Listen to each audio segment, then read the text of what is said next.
एगो ले ली छोटका संतलो। अगर पैसा लूँ वापस आ गई अच्छा जा। वो खेलते नहीं तो कुछ बाजार नहीं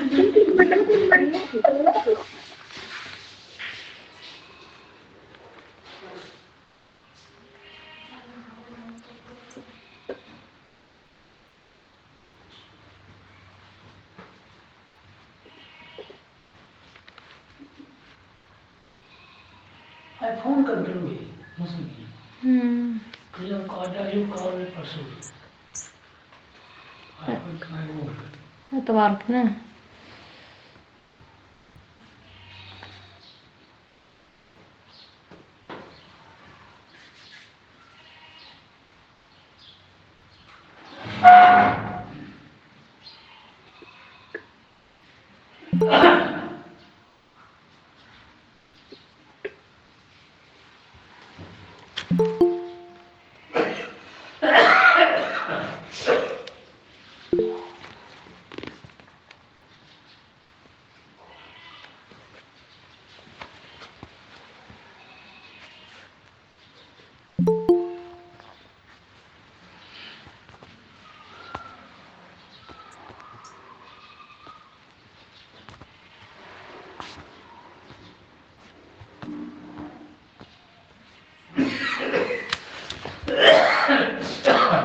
टुप टुप है कि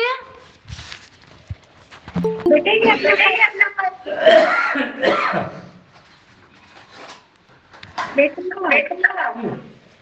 जिसका बड़ा माइक अरे तो बड़ा ये तुमको कहाँ है बड़ा मैम शिल्पी की तरफ से आवाज आ रही है। आवाज आ रही है।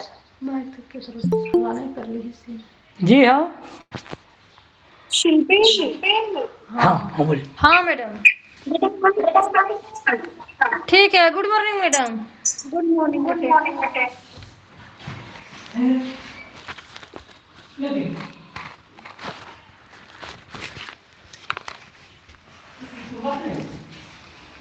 मैम पेज नंबर आप सेंड हो जाएगा अभी लान जाइए मैं प्रिंसिपल।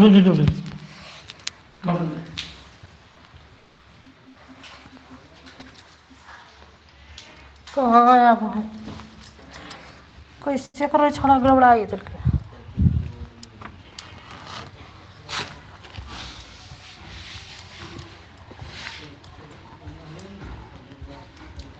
शिल्पी आप अपना मैक ऑफ करना। Yes madam.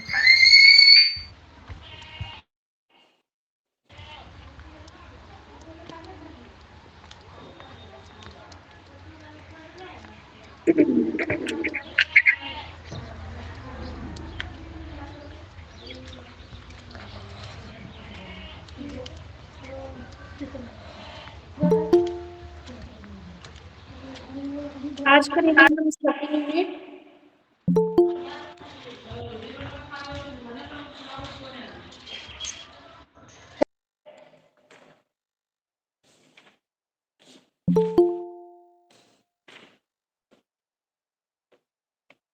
Good morning ma'am. Good morning बेटे। मॉडल ऑफ टीचिंग निकालिए। लक्ष्मी पब्लिकेशन की में है 79 पेज। आपकी बुक में है आपके 41 पेज। बालाजी वाले में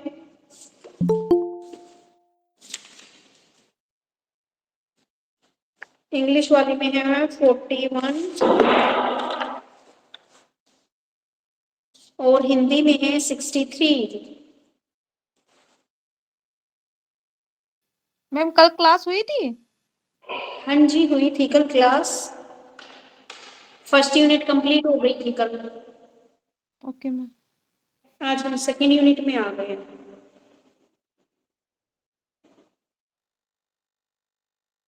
आगे आ जाता आपका model of teaching. Teaching model से आप क्या समझते हैं? Explain about its characteristics importance and element of a teaching model या various element of a teaching model. Simple मुझे बताइए मॉडल क्या होता है?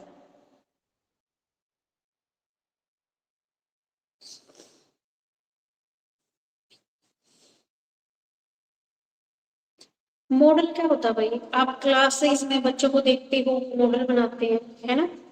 मॉडल क्या होता है? कोई आपके सामने ऑब्जेक्ट है और उसकी एक जैसा बिल्कुल स्मॉल रूप तैयार कर दिया जाता है, तो वो क्या कहलाता है? आपका मॉडल कहलाता है। ठीक है। एक टीचर टीचिंग करते समय अलग अलग तरह से मेथड और टेक्निक्स का प्रयोग करता है। इससे टीचिंग जिससे क्या है, आपकी टीचिंग बहुत ज्यादा इफेक्टिव हो सके। और इसी प्रोसेस को आगे बढ़ाते हुए हम टीचिंग मॉडल्स का प्रयोग किया जाता है, ताकि बच्चे कंटेंट्स को अधिक सरलता स्पष्टता से समझ सकें और अध्यापक अपने उद्देश्यों को सफलतापूर्वक प्राप्त कर सके। देखो भाई, जब भी टीचर क्लासरूम में पढ़ाता है तो वह अलग अलग टेक्निक और अलग अलग मेथड यूज करता है। कई बार तो चीजें क्या करता है, वह डायरेक्ट डेमोन्स्ट्रेशन तरीके से पढ़ाता है। डेमोन्स्ट्रेशन तरीके से मतलब बच्चे को प्रदर्शनी द्वारा बच्चे को दिखाकर, मान ले बच्चे टीचर पेड़ पौधों के बारे में बता रहा है, तो वो टीचर बच्चों को ग्राउंड में लाकर सारी चीजें समझा सकता है, दिखा सकता है।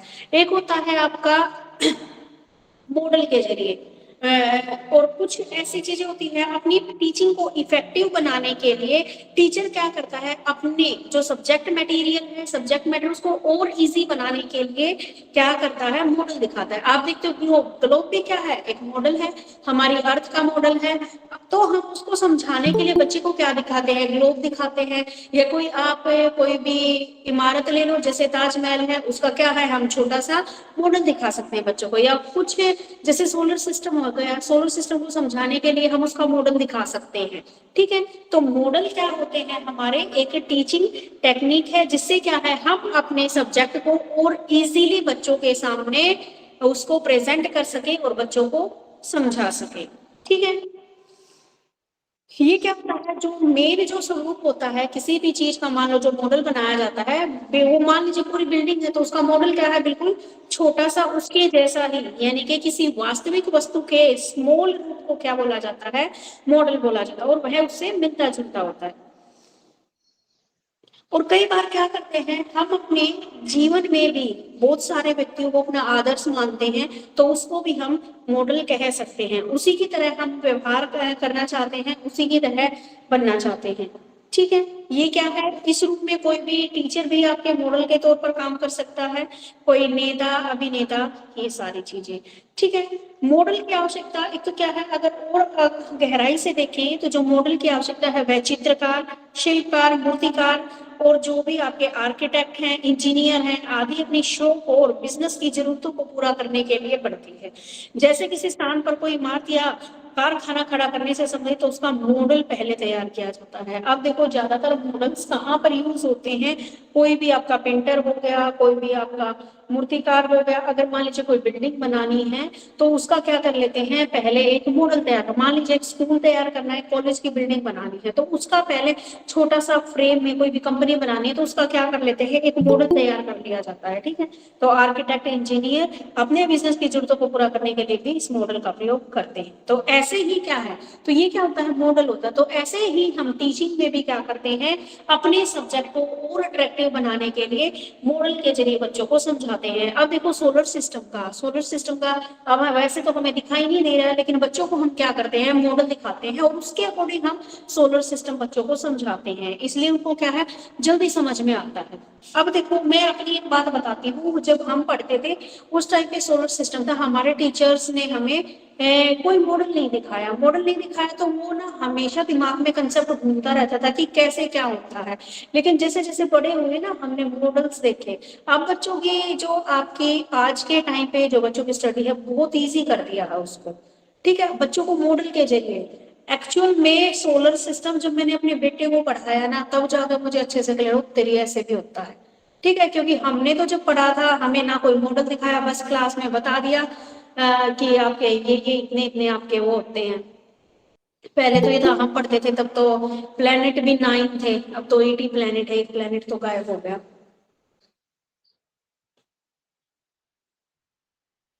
हाँ जी बेटा, नॉर्मेटिव वाला टॉपिक कल हो चुका है।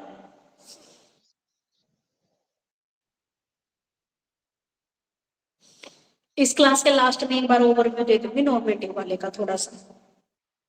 ठीक है। तो टीचिंग मॉडल क्या है, हमारी लर्निंग प्रोसेस को और ज्यादा इजी बना देता है।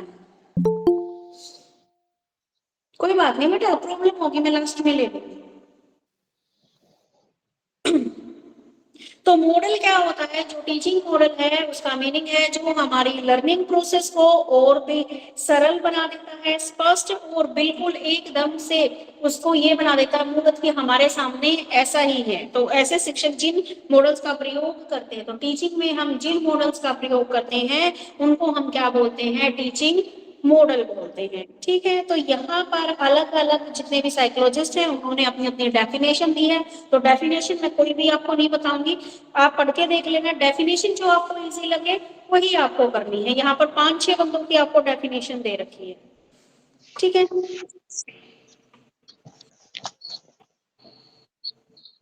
अब आ गया था आपका टीचिंग मॉडल में क्या क्या आधारभूत तत्व, कौन कौन से एलिमेंट इसमें शामिल होते हैं।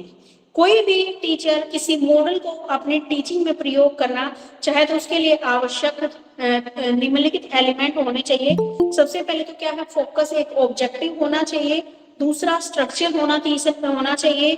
चौथा क्या है, आपकी सोशल सिस्टम होना चाहिए। और फोर्थ क्या है, आपका सपोर्ट सिस्टम होना चाहिए। जैसे आप के पीछे पढ़े थे, जो आपके टीचिंग वाले थे ना, 3 पढ़े थे आपने, कौन से में पढ़े थे आपके, सबसे पहले फोकस होता है, तीनों ड्यूटीज कहते हैं। हरघाट वाली जो हमने पढ़ी थी, मॉरिसन वाले पढ़ी थी, फोकस। उसके बाद आता है हमारा structure,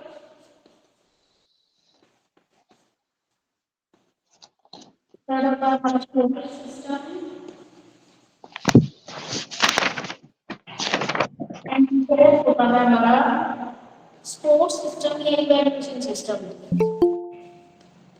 sports system and evaluation system.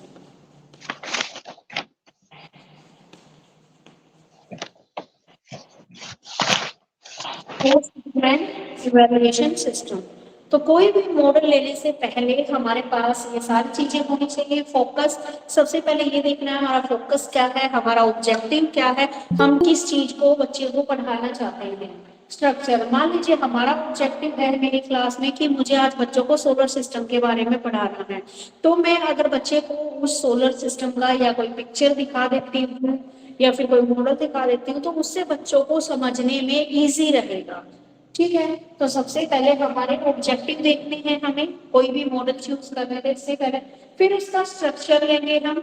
ठीक है, स्ट्रक्चर आपकी उसमें अलग अलग चीजें बताई थी जो आपने थ्योरी पढ़ी थी, तो यहाँ पर स्ट्रक्चर लेंगे। फिर उसका सोशल सिस्टम यानी कि अपने आप से को रिलेट करते हुए हम उसको पढ़ेंगे और बाद में इवैल्यूएट करेंगे। मान लो सबसे पहले मेरा फोकस किसके ऊपर है कि मुझे आप लोगों को सोलर सिस्टम पढ़ाना है, तो यहाँ पर मैंने स्ट्रक्चर में सोलर सिस्टम का जो भी आपका मॉडल था वो मैंने चूज कर लिया। फिर सोशल सिस्टम में मैंने क्या बताया कि भाई किस तरह से ये आपके सोलर के जो प्लेनेट है वे हमसे किस प्रकार को रिलेट कर रहे हैं। जैसे हम तीसरे नंबर वाले प्लेनेट पे रह रहे हैं और ये से चक्कर लगा रहा है, वो बच्चों को समझाते हैं। उसके बाद स्पोर्ट सिस्टम में हम लास्ट में ये देखते हैं कि बच्चे को समझ में आया है, उसका इवैल्यूएशन करके देखते हैं, उससे पूछ के देखते हैं बच्चे को कि भाई ये कौन सा प्लेनेट है, ये कैसे कौन से घर के आता है, तो बच्चा उसमें बताता है। तो ये क्या आ जाता है, आपका इवैल्यूएशन सिस्टम में आ जाता है। तो एक टीचिंग मॉडल में ये सारे 4 स्टेप शामिल होते हैं।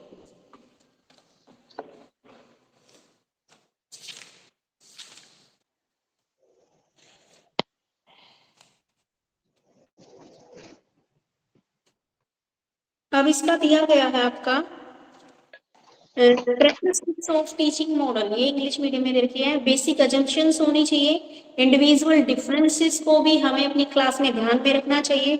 यूज ऑफ इंटरेस्टेड, हमें ऐसे मॉडल का यूज करना चाहिए जिससे ज्यादा बच्चे जिसमें इंटरेस्टेड हो। बेस्ड ऑन फिलोसफी के ऊपर बेस्ड होना चाहिए। बेस्ड ऑन थिंकिंग, हमारी सोच के ऊपर मॉडल ऐसा इंक्लूड करो जो क्या हमारी थिंकिंग से रिलेटेड हो, जिससे हमारी माइंड की एक्सरसाइज और हमारी कंसंट्रेशन और अटेंशन बढ़े। मॉडल डेवलप फ्रॉम एक्सरसाइज को बढ़ाता है अटेंशन को और थिंकिंग को। To see teaching as an art, यानी कि मॉडल की हेल्प से हम अपनी टीचिंग को क्या बना सकते हैं, एक आर्ट, एक कला बना सकते हैं। उसके बाद है quality of teacher personality, model ये प्रूव करता है, ये हेल्प करता है टीचर की पर्सनैलिटी की जो क्वालिटीज हैं उनको डेवलप करने में। आगे है बेस्ड ऑन साइंटिफिक प्रोसीजर, किसके ऊपर बेस्ड होता है, ये साइंटिफिक प्रोसीजर के ऊपर बेस्ड होता है, जिसमें क्या होता है, help to this models modifications and behaviour of the people we through a systematic procedure, एक सिस्टमेटिक प्रोसेस के थ्रू जो एक हेल्प मिलती है मॉडल के जरिए मॉडिफिकेशन, बच्चों के बिहेवियर के चेंज लाने में, ठीक है, क्योंकि वो उसको इजीली समझ पाते हैं। उसके बाद specification of operation, all the teaching model जितने भी यूज होते हैं उनका एक स्पेसिफिक मैकेनिज्म होता है, ताकि वो क्या है, आप उसके क्लासरूम के इन्वायरमेंट को और ज्यादा इंटरेस्टेड और अट्रैक्टिव बना देते हैं। स्पेसिफिक ऑफ इन्वायरमेंट है, attractive environment the response of the people can be observed, जिसको क्या है, जो हमारा एक प्यूपल टीचर है या जो भी स्टूडेंट है उसको इजीली क्या कर सकते हैं, ऑब्जर्व कर पाते हैं, ठीक है। तो ये थी आपकी टीचिंग मॉडल क्या होता है और टीचिंग मॉडल में क्या क्या। तो टीचिंग मॉडल क्या होता है, टीचिंग के अंदर अपने टॉपिक को और अच्छे तरीके से समझाने के लिए या अपने जो सब्जेक्ट मैटर है वो बहुत मुश्किल, उसको और इजी बनाने के लिए हम कुछ मॉडल्स का यूज करते हैं, उन्हीं को क्या बोला जाता है, आपको टीचिंग मॉडल बोला जाता है, ठीक है। तो टीचिंग मॉडल क्या है हमारे, आपका अगर बेसिक देखा जाए तो मॉडल किसी भी जो बड़ी चीज है उसका एक स्मॉल रूप होता है, ठीक है, उसको हम अपनी टीचिंग को और इजी बनाने के लिए यूज करते हैं। तो ये होता है आपका टीचिंग मॉडल। अलग अलग लोगों ने जो डेफिनेशन दी है उसको आप पढ़ सकते हो, जो आपको इजी लगे वही आपको करनी है। उसके बाद आपसे पूछा गया कि आपके टीचिंग मॉडल में कौन कौन से एलिमेंट शामिल हैं। तो आपके टीचिंग मॉडल में तो आपका फोकस होना चाहिए, दूसरा आपका स्ट्रक्चर, तीसरा सोशल सिस्टम एंड फोर्थ क्या होना चाहिए, आपका सपोर्ट सिस्टम या फिर इवैल्यूएशन सिस्टम, ठीक है। उसके बाद इसने बताया कि आपकी कैरेक्टरिस्टिक्स ऑफ टीचिंग मॉडल की क्या क्या विशेषताएं हो सकती है। भाई कुछ मान्यताएं होनी चाहिए, बेसिक अजम्पशंस होने चाहिए, based on the certain basic assumption, जो मॉडल है वह भी क्या है, हमारी कुछ बेसिक अजम्पशंस के ऊपर बेस्ड होना चाहिए। हमें क्या है, मॉडल को दिखाते वक्त हर एक व्यक्ति के इंडिविजुअल डिफरेंसेस को भी ध्यान में रखना है। यूज ऑफ इंटरेस्ट, बच्चों के इंटरेस्ट के अकॉर्डिंग यूज करें, बेस्ड ऑन फिलोसफी थिंकिंग के ऊपर बेस्ड होता है। ये मॉडल जब यूज करते हैं तो हमारी टीचिंग में क्या है, कला का रूप बन जाती है, टीचर की पर्सनैलिटी को भी डेवलप करता है। आगे क्या है, बेस्ड ऑन साइंटिफिक प्रोसीजर होता है, साइंटिफिक प्रोसीजर यानी कि मॉडल को दिखाकर बच्चे को वो चीजें समझ में आ जाती है, तो एक सिस्टमेटिक प्रोसीजर से बच्चे के बिहेवियर में मॉडिफिकेशन आती है। स्पेसिफिक ऑपरेशन होता है और स्पेसिफिकेशन फॉर इन्वायरमेंट। तो ये थी इसकी कैरेक्टरिस्टिक्स। यहाँ तक मुझे बताइए किसी को कोई प्रॉब्लम है? आप लोग बताइए मॉडल क्या होता है? किसी भी वस्तु का स्मॉल रूप को मॉडल कहा जाता है, जिससे टीचिंग इजी हो सके। हाँ जी, वेरी गुड, बिल्कुल इजी सा पॉइंट है। अब आ जाते हैं हम, इसके मीनिंग हमें क्लियर हो चुका है। अब आते हैं हम मॉडल ऑफ टीचिंग। टीचिंग में हम कौन कौन से मॉडल यूज करते हैं। एक तो आता है सबसे पहले, किस किस के मॉडल आते हैं, बोर्ड पे लिखी हुई है मैंने, आप लोग किस किस चीज के मॉडल, 4 मॉडल हम यहाँ पर पढ़ेंगे। कौन से पढ़ेंगे? Focus, structure, no support no system. No no no, वो तो एलिमेंट है बेटा, ये नहीं हाँ, पढ़ना, एलिमेंट है ये। मैंने पूछा है अब हम कौन कौन से मॉडल करेंगे टीचिंग में, जैसे ये वाले पूछ रही हूँ। अच्छा। Type of model in teaching.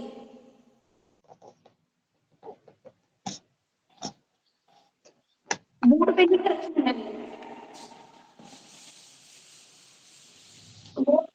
ये बताओ बेटा। बीच बीच में मैं आपसे इसलिए पूछती हूँ क्योंकि कंटिन्यू बोलते बोलते मेरा भी गला दर्द करने लग जाता, तो बीच में आप लोगों से पूछ लेती तो वो 5 मिनट मुझे रिलैक्स मिल जाता है। हाँ मैम, और हम लोग भी बोर नहीं होते। क्या? और हम लोग भी बोर नहीं होते, कुछ नॉलेज ही हो जाता है। हाँ, बीच में 5 मिनट में तुमसे पूछती रहूँ तो फिर तुम्हें भी है कि तुम सुस्त नहीं पड़ोगे क्लास में। मैम ये लास्ट वाला क्या है, लास्ट वाली लाइन क्या लिखा आपने? मैंने लिखा है ग्लेशियर बेसिक टीचिंग मॉडल। अरे चारों तुम्हारे पे दे रखे हैं ना हम बुक में, चारों क्वेश्चन यही बन रहे हैं अगले। Ma'am glacier, Lakshmi ma'am glacier Lakshmi publication में नहीं है ना?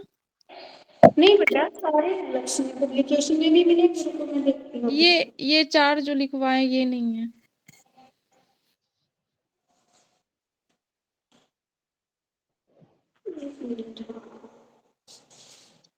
उन्होंने बेटा बड़े पॉइंट करके दे रखे हैं। देखो एक तो ये रहा आपका पेज नंबर 87 पे, concept attainment model of teaching. ये किसका है कंसेप्ट अटेनमेंट? ब्रूनर का ये पहला ही है बेटा, जो आपका ये है ना ब्रूनर वाला, ब्रूनर कंसेप्ट अटेनमेंट मॉडल, ये दे रखा आपका पेज नंबर 87 पे। जी मैम। उसके बाद सेकंड ये दे रखा है 89 पेज पे, मैस्टरी लर्निंग मॉडल दे रखे होंगे, आगे पीछे दे रखे होंगे, बस और कुछ नहीं कर रखा होगा। उसके बाद 96 पेज पे ये दे रखा है inquiry training model of teaching. और उसके बाद 99 पे लास्ट आपका ये ग्लेशियर वाला दे रखा है।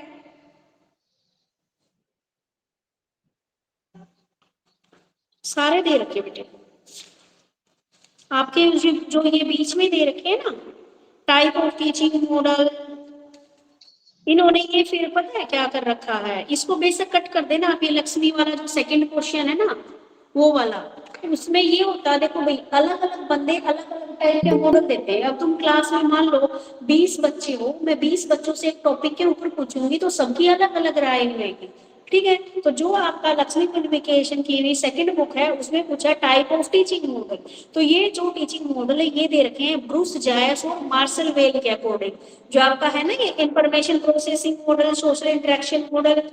जी मैम। हाँ जी, लेकिन हमारे सब्जेक्ट में सिर्फ इन 4 मॉडल का नाम लिखा होगा, तो इसके अलावा और कोई मॉडल नहीं आएगा आपके एग्जाम में। तो आप ये सेकंड वाला क्वेश्चन बेशक से डिलीट कर देना। Okay ma'am.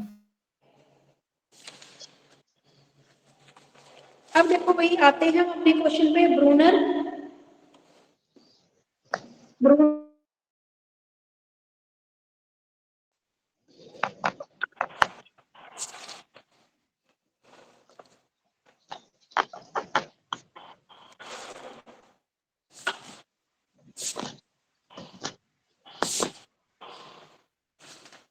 देखो भाई ब्रूनर ने क्या किया है भाई, ब्रूनर के अनुसार कंसेप्ट में 5 मैम एक बार पेज नंबर मेंशन कर दो।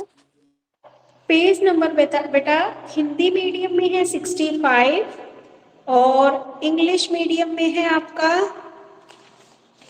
41, आपका 44।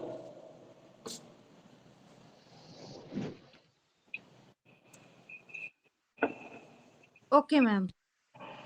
जो आपके इंग्लिश मीडियम वाले हैं ना इनमें भी आपका ये आगे पीछे दे रखे हैं बेटे,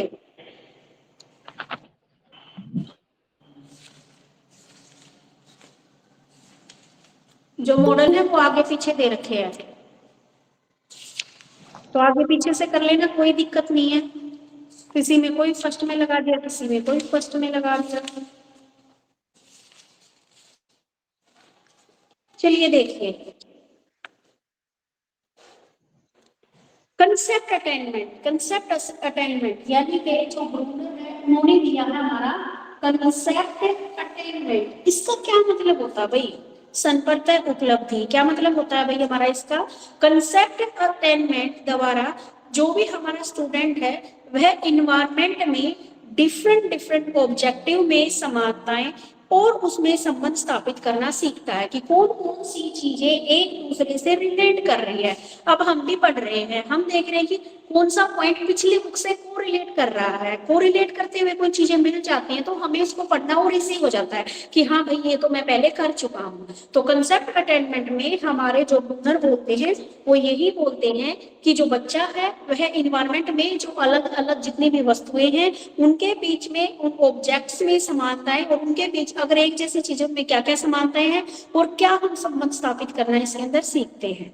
इसमें कई प्रकार की वस्तु भरी पड़ी है। कंसेप्ट अटेनमेंट हमारा क्या द्वारा तथ्यों का बोध, जो भी हमारे पास एलिमेंट है, जो भी कंसेप्ट है उनको समझाया जाता है।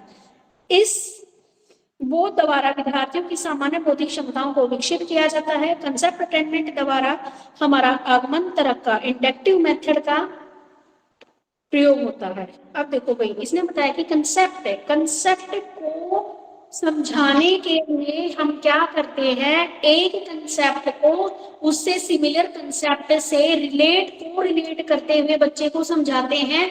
यही आपका क्या है, कंसेप्ट अटेनमेंट होता है। ठीक है, इसके द्वारा बच्चे की जो इंटेलेक्चुअल एबिलिटी है उसको डेवलप किया जाता है। ठीक है, आगमन तर्क का विकास किया जाता है। इसके अंदर कंसेप्ट अटेनमेंट के द्वारा बच्चे के अंदर इंडक्टिव मेथड को डेवलप किया जाता है, ताकि बच्चा अपने आसपास में भी, मान लो मैंने एक चीज उनको कोरिलेट करके सिखाई, तो बच्चे को घर से ऐसी ही चीजों के साथ कोरिलेट करके उनको सिखाना है। बस हमें उनको क्या है, कंसेप्ट क्लियर करवाना है। अब आप देख लो, बच्चे को हम प्लस माइनस सिखाते हैं। ठीक है, कई बच्चे तो ऐसे समझेंगे कि बेटा आपके पास 5 टॉफी थी, 3 टॉफी आपने और ले ली तो 8 टॉफी, ऐसे करके। कुछ बच्चे डायरेक्ट ही सीख जाते हैं। कुछ बच्चे क्या है, खाने की चीजों को लेकर सीखते हैं। कुछ बच्चे, मान लीजिए तुम्हारे घर में 2 सदस्य हैं, 2 और गेस्ट आ गए तो कितने हो गए, ऐसे करके। तो बच्चे को क्या है, एक कंसेप्ट को दूसरे कंसेप्ट के साथ को रिलेट करते हुए उसको अंडरस्टैंड यानी कि उसको समझाया जाता है। क्लियर हो गया मीनिंग कंसेप्ट अटेनमेंट का? जी मैम। ठीक है, अब जो ब्रूनर ने है ये मैंने मीनिंग करवाया था अभी बात आपकी लक्ष्मी पब्लिकेशन से। अब देखो बालाजी वाली में जो लिखा है उसमें बताया गया है, जो ब्रूनर ने जो कंसेप्ट दिए है उसमें 5 तत्व शामिल होते हैं। सबसे पहले चीज का नाम, फिर हम उसको एग्जाम्पल के जरिए करते हैं, फिर हम उसके क्या देखते हैं, एट्रीब्यूट्स को, उसकी क्या आवश्यकता है, क्या नाम शगुन है उनको, फिर हम उसके गुणात्मक मूल्यों को देखते हैं, फिर हम नियम लागू करते हैं। ठीक है, पहले चीज का नाम, फिर हम उसको एग्जाम्पल के जरिए क्या उससे हमें फायदा हो सकता है, क्या फायदा नहीं है, कितनी मूल्यवान हो वस्तु, और उसके बाद नियम रूल्स। तो ब्रूनर ने इन 5 तत्वों को जान लेना ही अंडरस्टैंडिंग ऑफ कंसेप्ट कहा है। ब्रूनर बोलते हैं बच्चे को पहले किसी चीज का नाम बता दिया, फिर उसी चीज के बहुत सारे एग्जाम्पल दे दिए, फिर एग्जाम्पल में कौन कौन से उसके अंदर एट्रीब्यूट्स हैं, कौन से हमारे लिए अच्छे हैं, कौन से अच्छे नहीं है, क्या क्या उसकी एट्रीब्यूट्स वैल्यू है और क्या रूल्स हैं। इन 5 चीजों को हमें समझना है। मान लो यहाँ पर मैं एक एग्जाम्पल लेना चाहूंगी, नेम आ गया आपका सॉलिड शेप। ठीक है, सॉलिड शेप आ गया, तो आप उसमें एग्जाम्पल दोगे बच्चे को कि भाई बेटा सॉलिड शेप में आपके कौन कौन से होते हैं। 2 तरह की शेप्स होती हैं आपकी, एक आपकी होती है प्लेन शेप जिसको आप 2D शेप बोलते हो, एक होती है सॉलिड शेप जिसको आप 3D शेप बोलते हो। ठीक है, और ये जो बच्चे पीआरटी पे जिनका मैथ हो गई होते ना, पीआरटी का जो पेपर देते हैं उनके में क्वेश्चन आया था आपका सीटेट में 3D शेप्स कौन सी हैं। ठीक है, तो मान लो हमने यहाँ पर नाम ले लिया कि बच्चों को हमें सॉलिड शेप सिखानी है। सॉलिड शेप में क्या आ गया आपका, क्यूब आ गया, आपका क्यूबॉइड आ गया, स्फीयर आ गया। तो दूसरा हम क्या है, एग्जाम्पल ले लेते हैं। ठीक है, मान लो क्यूब का एग्जाम्पल लेना, आपको क्यूबॉइड का एग्जाम्पल लेना है, तो क्यूबॉइड का एग्जाम्पल में आप बच्चे को पूछो कि भाई आपके घर में ऐसी कौन कौन सी चीजें जो क्यूबॉइड शेप की है। जैसे आपकी बुक है, बुक आपकी क्या है, क्यूब शेप की है, क्यूबॉइड शेप की है, क्यूबॉइड। हाँ जी। तो हम क्या है, बच्चे को ऐसे एग्जाम्पल देके वो करेंगे, फिर देखेंगे कि जो हमने ये चीजें सीखी हैं ये हमारे लिए कितनी आवश्यक है और कितनी आवश्यक नहीं है। ठीक है भाई, सॉलिड शेप के बारे में बच्चों को समझना जरूरी है, क्योंकि उससे क्या है, हम डायरेक्ट चीजों का उनको पता लगेगा। उसके बाद और भाई देखो, मैंने एक बात बहुत नोट की है, हम जब पढ़ते थे ना, हमारे टाइम पे ये जो शेप्स करवाए जाते थे ना, बस जस्ट किताबों में जो पढ़ा दिया वो पढ़ा दिया। मुझे आज की जो टीचिंग है वो बेस्ट लगती है, क्योंकि बच्चों को उस चीज के डायरेक्ट एग्जाम्पल समझाए जाते हैं। मैं पढ़ती थी तब नहीं करवाए जाते थे, या पता नहीं मेरे स्कूल में ही नहीं करवाते थे। ठीक है, आज हाँ कुछ ये हो गया, आज की टेक्नोलॉजी भी आगे बढ़ गई है, बच्चे को कुछ समझ में नहीं आता तो हम झट से उसकी पिक्चर फोन में दिखा देते हैं बच्चे को। हमारे टाइम पे ऐसा नहीं हुआ था। तो यहाँ पर हमने नाम ले लिया बच्चे को, फिर उसकी एग्जाम्पल देके समझा दिया, फिर उसके क्या क्या आवश्यक गुण है, क्या क्या ये हमारे लिए इसकी एट्रीब्यूट्स वैल्यू है, और फिर नहीं। तो देखते हैं अब वन बाय वन इसने क्या क्या एक्सप्लेन किया है। ब्रूनर ने इन 5 एलिमेंट को जान लेना ही क्या बोला है, अंडरस्टैंडिंग ऑफ ए कंसेप्ट बोला है। नेम इसमें किसी भी वर्ग को दिया जाता है, एग्जाम्पल किसी शब्द कार संबंध कंसेप्ट की घटनाओं से, तो तुम्हें कुछ उदाहरण सकारात्मक होते हैं और कुछ उदाहरण नकारात्मक होते हैं। सबसे पहले तो हमने नेम ले लिया, यहाँ पर सिर्फ नेम के एग्जाम्पल के लिए कार का एग्जाम्पल लिया है। तो कार का एग्जाम्पल लेते ही किसी के उसमें तो पॉजिटिव आ जाएगा दिमाग में, किसी के दिमाग में नेगेटिव आ जाएगा। नेगेटिव ऐसे आ जाएगा कि भाई कार, तो किसी ने एक्सीडेंट देखा होगा तो उसको वो नेगेटिव बात याद आ जाएगी कार। किसी का अच्छा एक्सपीरियंस रहा होगा तो उसको कार को लॉन्ग ड्राइव या कहीं घूमने वाली बात याद आ जाएगी कार। ठीक है, तो ये इसने लिया है नाम। उसके बाद एग्जाम्पल लिया एट्रीब्यूट्स में इसने क्या बताया है, एट्रीब्यूट से अभिप्राय उन सामान्य विशेषताओं से है जो एग्जाम्पल को एक ही वर्ग में रखने के लिए बाध्य करती हैं, लेकिन सभी विशेषताएं किसी कंसेप्ट के लिए आवश्यक नहीं होती हैं, इसके लिए आवश्यक गुण भी होते हैं। यानी कि इसके कुछ क्या क्या आवश्यक गुण हैं। अब कार का तो इन्होंने एग्जाम्पल ले लिया, अच्छी बात है, ले लिया एग्जाम्पल। तो इसमें क्या है, कुछ ऐसे एग्जाम्पल को एक ही वर्ग में रखने के लिए बाध्य करती है। तो कार में भी क्या खाली एक ही कार है, कई टाइप की कार है आपके यहाँ पे, है ना, कोई किसी कंपनी की है, कोई किसी की कंपनी है, सबकी फीचर्स क्या हैं, अलग अलग है। किसी की अच्छी है, किसी में क्या है, भाई देखो फीचर सभी के अंदर है। तो कोई हमारे लिए फीचर आवश्यक हो सकते हैं, कोई नहीं भी हो सकती। उसके बाद क्या है कि एट्रीब्यूट्स वैल्यू, कई बार एक ही वस्तु के शक्ल की गुण में कई विभिन्नताएं देखने को मिलती हैं। एक ही वस्तु की शक्ल में कई सारी विभिन्नताएं देखने को मिलती हैं। तो ये आपका कार वाले एग्जाम्पल में फिट हो रहा है। कार तो एक ही है लेकिन उसमें क्या अलग अलग मॉडल हैं आपके कार के भी। उसके बाद है रूल, नियम संप्रत्यों के, यानी कि जो भी आपके नियम है, जो भी कंसेप्ट है, उनके आवश्यक गुणों के विशिष्टीकरण का कथन यहाँ परिभाषित होता है। हम विभिन्न प्रकार के आसपास की सूचनाएं एकत्रित करते हैं, इसके मस्तिष्क में एकत्रित रूप से ही हम ज्ञान का नाम देते। भाई देख, इसने तो ना बालाजी वाले ने ना इसमें फंसा दिया मुझे, तो ये बात ना, इसका जो मीनिंग अच्छे से क्लियर लक्ष्मी पब्लिकेशन वाले बुक ने कर रखा है, कंसेप्ट अटेनमेंट। आप मुझे ये बताओ, कंसेप्ट अटेनमेंट का आपको मीनिंग क्लियर हो गया? No ma'am. आप, मैंने जो स्टार्टिंग में बताया था ना वो नियम बताओ, ये बालाजी वाला मत समझो। जो मैंने बताया था ना, कंसेप्ट अटेनमेंट क्या होता है कि जो एक आपका स्टूडेंट होता है वह इन्वायरमेंट में डिफरेंट वस्तु को, डिफरेंट ऑब्जेक्ट को देखता है और उन ऑब्जेक्ट को आपस में कोरिलेट करके बच्चे को समझाया जाता है, वो कंसेप्ट। जैसे हमने पहले सॉलिड शेप पूछी, सॉलिड शेप को बच्चे के दिमाग में बैठाने के लिए हमने उससे रिलेटेड एग्जांपल्स को लिया। ठीक है, जैसे हमने स्पेयर में पूछ लिया बच्चे से, क्या एग्जांपल है आपका, तो स्पेयर में क्या आ गया, आपकी बॉल स्पेयर में आ गई। आपने ऑरेंज ले लिया या कोई और सॉलिड चीज ले, ठीक है। तो बच्चे को क्या है, हमें सॉलिड की सारी चीजें समझाने के लिए क्या कर दिया, वो एक एग्जांपल ले लिया। अब बच्चे को ये बात याद रहेगी कि आपकी बुक की बॉइल शेप की है, तो फिर उसको क्या है, जो शेप्स वाला कंसेप्ट है वो इजीली अंडरस्टैंड हो जाएगा, समझ में आ जाएगा।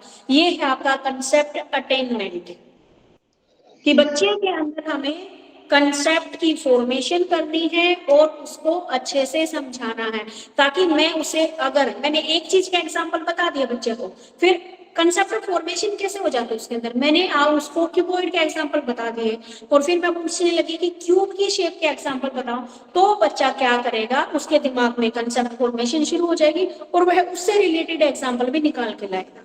तो कंसेप्ट अटेनमेंट क्या है, अपने विद्यार्थी अपने इन्वायरमेंट में डिफरेंट ऑब्जेक्टिव्स को देखता है और उनको ऑब्जेक्टिव को आपस में देखता है, इसमें क्या क्या सिमिलैरिटीज है, सिमिलैरिटीज को देखते हुए उन दोनों के बीच में कोरिलेट करते हुए वह सीखता है। यही कंसेप्ट अटेनमेंट है। आया भी समझ में? देखो ऐसा नहीं बोल रहा हूँ, ठीक है। तो इसका मीनिंग मुझे इसमें ज्यादा अच्छा लगा, बेटर लगा। मैम जो बालाजी वाली में जो आप बता रहे हो उससे थोड़ा बहुत डिफरेंट लिखा हुआ है, सेम बिल्कुल भी नहीं है। हाँ सेम नहीं है बिल्कुल भी, बालाजी वाले में तो ये यहाँ से शुरू किया है। 5 तत्व होते हैं, नाम, उदाहरण, आवश्यक, आपके एट्रीब्यूट, वैल्यू, रूल्स। ठीक है। इसमें तो कुछ ग्रुपिंग से रिलेटेड बात की हुई है, पॉजिटिव और नेगेटिव एग्जांपल्स के थ्रू।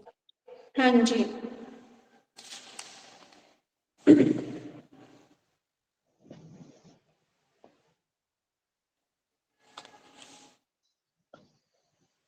अब देखो भाई, इतना मीनिंग क्लियर हुआ है जो मैंने अभी बताया था लक्ष्मी वाले बुक का?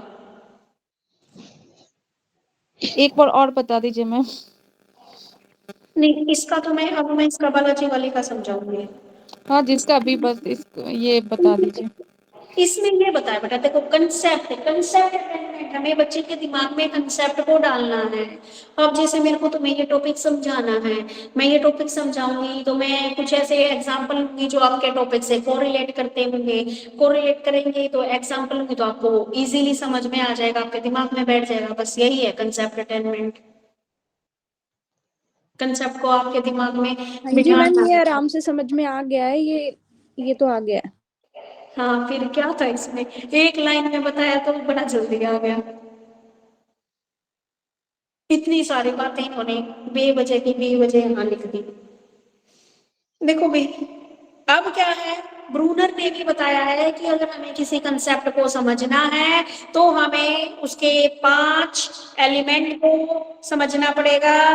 क्या नेम है उसका, क्या उसके एग्जाम्पल हैं, क्या उसके वस्तु के क्या गुण हैं, क्या आवश्यक, किस तरह से वो हमारे लिए मूल्यवान है, और क्या नियम है। ठीक है, ये बात भी भाई इसकी, अगर तुम अपने अकॉर्डिंग देखो, कोई भी तुम चीज लेके आते हो, घर में कोई सामान लेके आए नया, वो सामान का कुछ तो नाम होगा, है ना।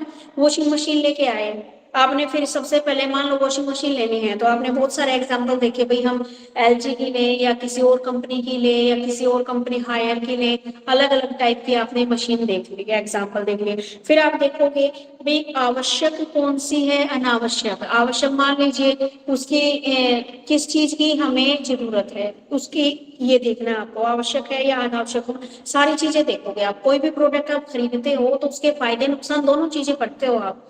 ठीक है, कि भाई ये मेरे लिए लूंगी तो क्या फायदा है, किसी दूसरी कंपनी की लूंगी तो उसका क्या फायदा है।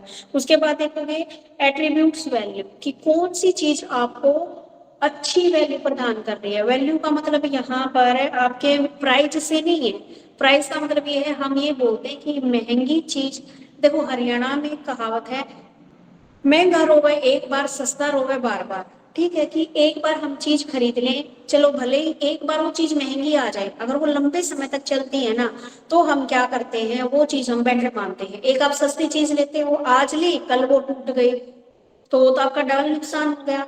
तो यहाँ पर ये देखेंगे कि एट्रीब्यूट्स वैल्यू कैसे है, और उसके बाद क्या क्या उस चीज के रूल है, उस चीज को किस तरीके से हमें यूज करना है, ये इसने बताया है। तो ये सारी चीजें अगर हमें पता होगा ना, तो वो कंसेप्ट इजीली हमारे दिमाग में बैठ जाएगा। ये बात समझाने की कोशिश कर रहे हैं ब्रूनर साहब यहाँ पे।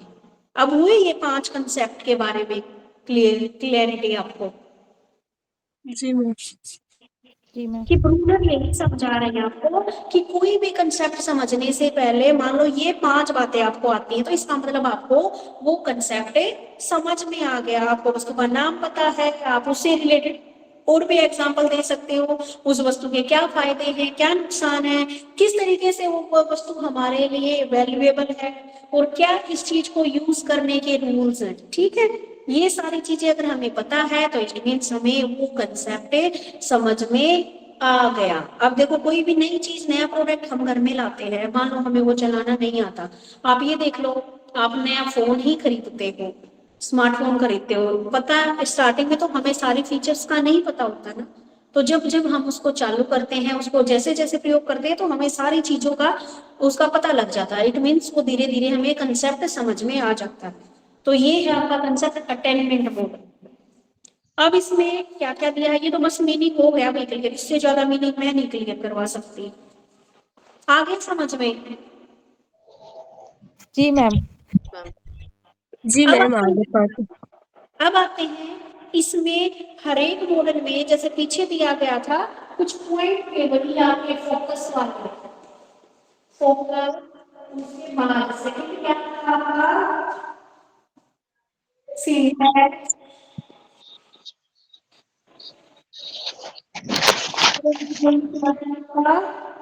सोशल सिस्टम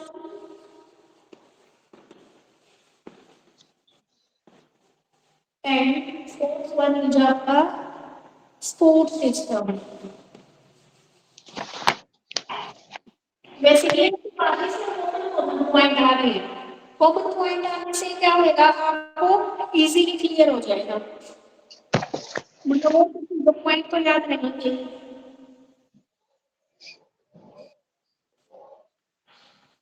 अब यहाँ पर फोकस, फोकस में क्या है भाई, इस ये जो मॉडल है इसका मेन ऑब्जेक्टिव इंडक्टिव रीजनिंग को डेवलप करना है। इसके अंदर विद्यार्थी की जो हमारी लर्निंग जो प्रोसेस है उसका विवरण सीखते हैं, जिसके द्वारा वे जितनी भी घटनाएं हैं व्यक्ति वस्तु आदि को अलग क्लासिफाई करने का ज्ञान प्राप्त करते हैं। यानी कि सबसे पहले इसने बताया है फोकस, इसमें मेन फोकस क्या होता है, हमारा कंसेप्ट को सीखना होता है। देखो भाई नाम क्या है इसका, कंसेप्ट अटेंडेंट, तो इसका मेन फोकस किसके ऊपर है कि भाई मुझे कंसेप्ट सिखाना है बच्चों को, कैसे भी सिखाऊं मैं। अगर मुझे बच्चे को मल्टीप्लाई करना सिखाना है तो सिखाना है, चाहे मैं कोई भी एग्जांपल उसमें यूज करूं, ठीक है। तो इसमें मेन फोकस क्या होता है, हमारे कंसेप्ट को सिखाने के ऊपर होता है, बच्चे के अंदर इंडक्टिव रीजनिंग को डेवलप करना होता है, ताकि बच्चा क्या है चीजों को सीख के अलग अलग उनको क्लासिफाई कर सके। इसमें क्या है, ब्रूनर के अकॉर्डिंग क्लासिफाई क्रिया के दो पहलू होते हैं, एक तो act of concept formation and act of concept attainment, ठीक है। क्रियाओं के उद्देश्य अलग होते हैं, तो चिंतन प्रक्रिया के पद भिन्न होते हैं, दोनों मानसिक क्रियाओं में भिन्न भिन्न शिक्षण प्रक्रियाओं की आवश्यकता होती है। इसने तो थोड़ा घुमा के लिख रखा है, आप क्या लिखोगे फोकस के अंदर, इसका मेन उद्देश्य किसी भी कंसेप्ट को सीखना होता है और इसमें आपकी इंडक्टिव रीजनिंग को डेवलप किया जाता है बच्चे के अंदर। इंडक्टिव रीजनिंग क्या होता है मैम? इंडक्टिव रीजनिंग ताकि वह कंसेप्ट को फॉर्मेशन कर सके अपने दिमाग में, उससे कोरिलेट करता हुआ कोई भी एग्जांपल क्रिएट कर सके। अब जैसे मैंने पूछ लिया आपसे सिलेंडर की शेप के अलग अलग एग्जांपल बताओ, अगर आपने कंसेप्ट अच्छे से समझ रखा होगा तो आप अलग अलग एग्जांपल लेके आओगे।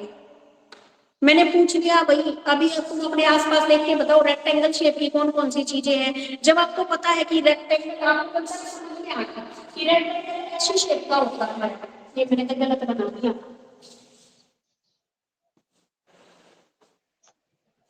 ठीक है, रेक्टेंगल ऐसी शेप का होता है, ये भी थोड़ा सा ठीक कर रहे हो,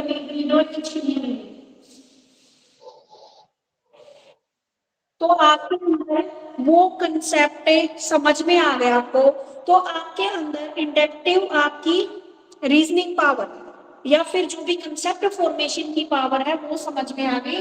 और मैंने पूछा, ये समझा दिया, अब मैंने बोला भाई तुम्हारे घर में जितने भी रेक्टेंगल शेप की चीजें हैं उनका कल क्लास में मेरे को नाम बताना है, तो आपको कंसेप्ट समझ में आ रखा होगा, तो खुद ही खुद आपके दिमाग में इंडक्टिव रीजनिंग के आधार पर आप क्या हो गए और बहुत सारे एग्जाम्पल ढूंढ लोगे अपने घर में कि जैसे हमारा दरवाजा क्या है, आपका रेक्टेंगल शेप का है, आपका टीवी कैसा है रेक्टेंगल शेप का है, आपका फोन कैसा है रेक्टेंगल शेप, ऐसे बहुत सारे एग्जाम्पल ले आओगे आप, ठीक है।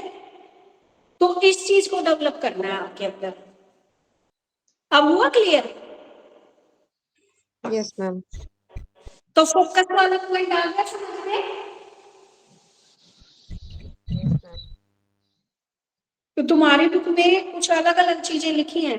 अब ये क्वेश्चन मुझे इसमें इजी लगा है जो लक्ष्मी वाली बुक है।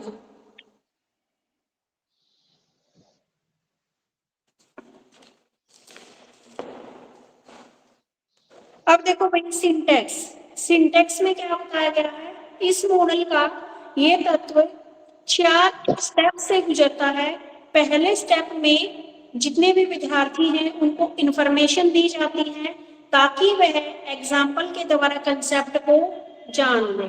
सबसे पहले विद्यार्थी को इंफॉर्मेशन दी जाती है, इंफॉर्मेशन देने के बाद ताकि वह जो कंसेप्ट है उसको समझ सके, दूसरे स्टेप में विद्यार्थी को कंसेप्ट को समझने के लिए जो आपको इंफॉर्मेशन दी थी उसका एनालिसिस करता है, और तीसरे स्टेप में सूचनाओं की एनालिसिस की रिपोर्ट रिटन रूप में और लिखता है, और इस प्रकार कंसेप्ट की उपलब्धि अटेनमेंट होती है तथा असंगठित सूचनाओं के आधार पर जो कंसेप्ट है उसकी रचना करते हैं, उस प्रकार कंसेप्ट की अटेनमेंट होती है। इसमें बताया है आपका सहयोगी अध्ययन, ये 3 अवस्थाएं बताई है जिसे मॉडल भी कहा जाता है, reception orientation model, selection orientation model और अनरिकॉग्नाइज्ड मटेरियल मॉडल। आंकड़े के अंदर प्रत्येक के अच्छे शामिल किए गए हैं। सीखने के लिए आंकड़े प्रस्तुत किए जाते हैं। आंकड़ों को प्रत्येक इकाई संप्रत्यय से पृथक उदाहरण देना होता है। आंकड़ों को देखो भाई, मैं यहाँ पे लिख देती हूँ आपका।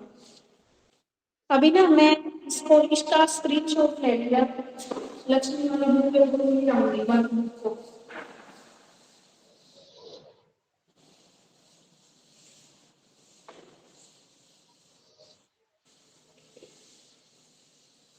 सिंटैक्स जिसको आप स्ट्रक्चर भी बोलते हो,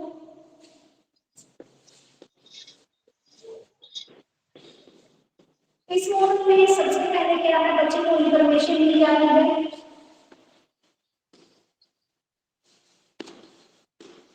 इंफॉर्मेशन के लिए आपको क्या टॉपिक पढ़ाया जाएगा, तो बच्चे को क्या हो जाता है, वह कंसेप्ट बच्चा जान लेता है।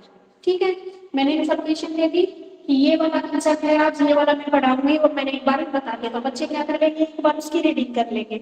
उसके बाद क्या है, हम दूसरे स्टेप में विद्यार्थी कंसेप्ट को समझने के लिए इस इंफॉर्मेशन का एनालिसिस करता है। एनालिसिस करता है। एनालिसिस करने के बाद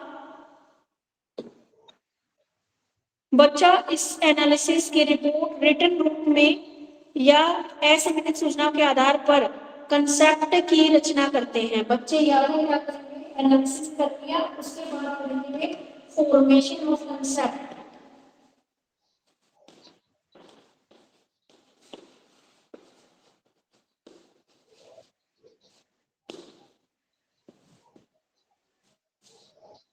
और उसके बाद क्या हो जाता है, लास्ट में कंसेप्ट अटेनमेंट।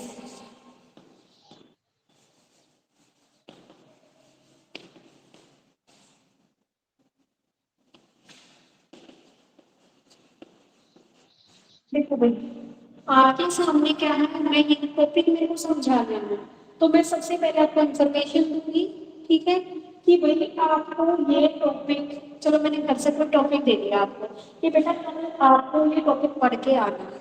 पढ़ के आओगे तो आप क्या करोगे, उसके ऊपर एनालिसिस करोगे। एनालिसिस का मतलब आप अपनी बुक्स में देखोगे, उसको आप नेट पे सर्च करोगे, या जो भी टीचिंग एड आपके पास है आप उसमें उसको सर्च करोगे। उसके बाद सर्च कर लिया, फिर आप मान लो डीपिंग क्लास में आ गए, तो आपको फॉर्मेशन ऑफ कंसेप्ट, आपको उस कंसेप्ट के बारे में पता लग गया, तो आप अब उसको मैं पूछूंगी तो आप मुझे बता दोगे, या रिटन रूप में भी आप उसको लिख सकते हो। ये चीजें होगी तो इसका मतलब आपको कंसेप्ट अटैचमेंट, आपको कंसेप्ट समझ में आ गया, ये बात इसमें बताई है। क्लियर? जी मैम। हाँ, मुझे आज कंफ्यूज तो नहीं हो रहे हो ना आप लोग? No ma'am.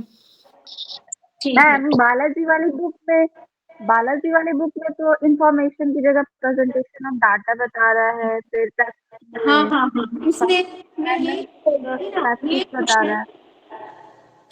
इसने ये क्वेश्चन ऐसे ही कर रखा है, उसमें कुछ लिख रखा है, इसमें कुछ लिख रखा है, तो मेरे को जिससे इजी लगा उससे मैं आपको क्लियर करवाने की कोशिश कर रही हूँ।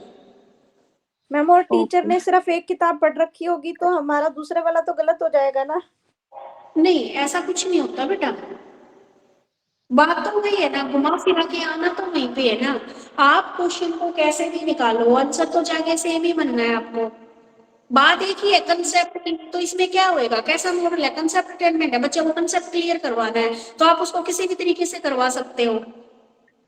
आपको मैं बोलूंगी, आपको अपने बच्चे को प्लस के ऐड करने सिखाना है, तो आप अगर मेरी क्लास में 40 बच्चे हो ना, तो 40 के 40 बच्चों का जो तरीका होगा ना सिखाने का वो डिफरेंट होएगा। है ना। कोई तो अपने बच्चे के सामने डायरेक्ट करके दिखा देगा कि देखो बेटा, वो ट्रॉफी ले लेगा, अपने पास रख लेगा, या कोई और भी उसके टॉयज लेंगे, बच्चे के टॉयज को रखेगा, देखो बेटा ये आपके इतने टॉयज हैं, इसमें इतने टॉयज और प्लस कर दूं तो कितने टॉयज बन गए आपके, है ना। कोई किसी तरीके से सिखाएगा, कोई किसी तरीके से सिखाएगा। तो इसमें अलग अलग राइटर के क्या है भाई, अब मैं तुमसे किसी क्वेश्चन के ऊपर लिखवाऊंगी ना क्लास में, देखो अब तुम सारे मेरे से पढ़े हो, मेरे से पढ़ रहे हो, अगर मैं यही क्वेश्चन लिखवाने लगूंगी ना तो सबके व्यू अलग मिलेंगे, मिलेंगे कि नहीं मिलेंगे। जी मैम। क्योंकि जब हम एलोब्रेट करते हैं, हम किसी चीज को दिखाते हैं, तो हमारी अंडरस्टैंडिंग के बिहाफ पे हम उसको रिप्रेजेंट कर रहे हैं, ठीक है। तो वो गलत नहीं है। मेन क्या है, बच्चे को कंसेप्ट सिखाना है, चाहे आप उसको कैसे भी सिखाओ, चाहे आप उसको प्यार से सिखाओ, चाहे आप उसको डंडे की मार से सिखाओ, है ना। जैसे टीचर्स का जैसे मैडम मैथ में ही क्वेश्चन होता है, आंसर तो वही होता है, बट कोई कुछ यूज करता है, कोई कैसे यूज करके बनाता है, हाँ जी, सबका मैं आंसर तो तो वही आएगा। हाँ जी, तो इन दोनों बुक में मेन क्या दे रखा है, आपका कंसेप्ट वही है, लेकिन जो राइटर है, राइटर ने अपने अकॉर्डिंग अलग अलग एलोबरेट कर दिया है। अगर बिल्कुल सेम डिट्टो होता तो एक राइटर दूसरे राइटर पे कॉपीराइट नहीं लगा देता।